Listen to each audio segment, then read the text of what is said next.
जोहार साथियों, जय झारखंड में आपका स्वागत है। साथियों, आज हम एक विशेष टॉपिक पर बात करने जा रहे हैं।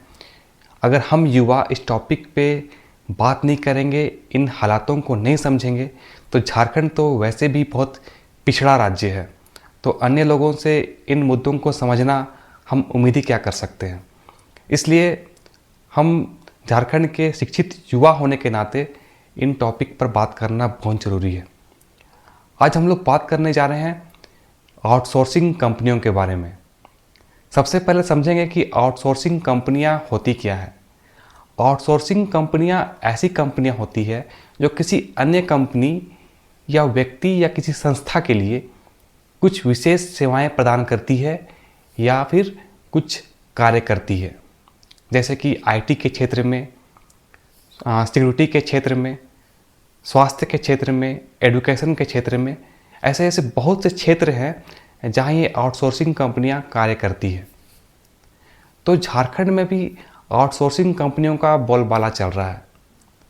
आखिर में आउटसोर्सिंग कंपनियाँ झारखंड में कैसे आती है, उनका कॉन्ट्रैक्ट कैसे साइन होता है और सरकार आउटसोर्सिंग कंपनियों को ठेका क्यों देती है, इसके बारे में बात करते हैं।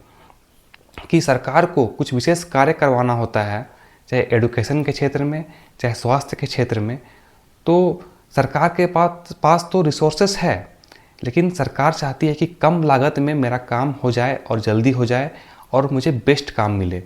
तो ऐसे में सरकार कॉन्ट्रैक्ट निकालती है।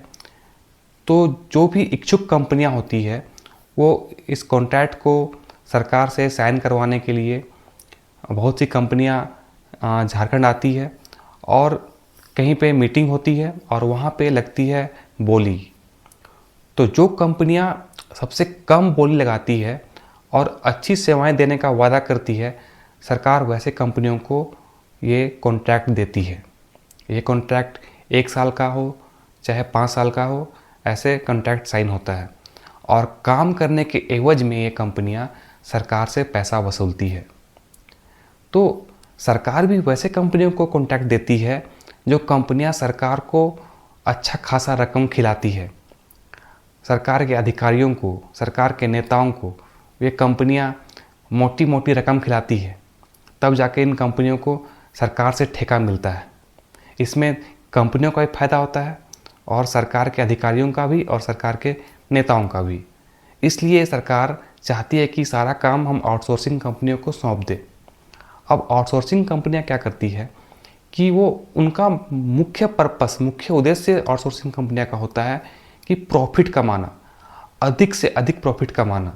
इसलिए वो क्या कर सरकार से कॉन्ट्रैक्ट तो ले लेती है, उसके बाद वो अपना काम निकालने में रहती है।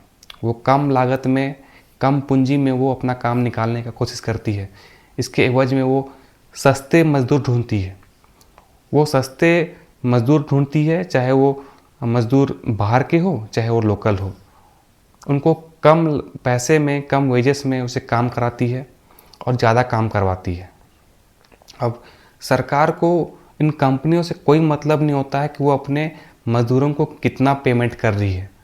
सरकार को सिर्फ उससे आउटकम चाहिए, उनको सिर्फ उनका काम होना चाहिए। और कंपनियां ऐसे में मनमानी करती है, वो अपने मज़दूरों को कम भुगतान करती है और अपना काम निकालती है।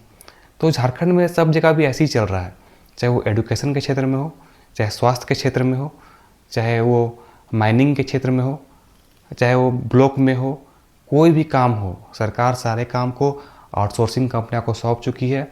और आउटसोर्सिंग कंपनियां बहुत ही सस्ते दर पे, सस्ते वेजेस पे मज़दूरों से काम करा रही है। वो भी घंटों घंटों काम करवा रही है और पैसा भी बहुत कम देती है। तो ऐसे में तो झारखंड के युवा शोषित हो रहे हैं, युवाओं के साथ बहुत शोषण हो रहा है।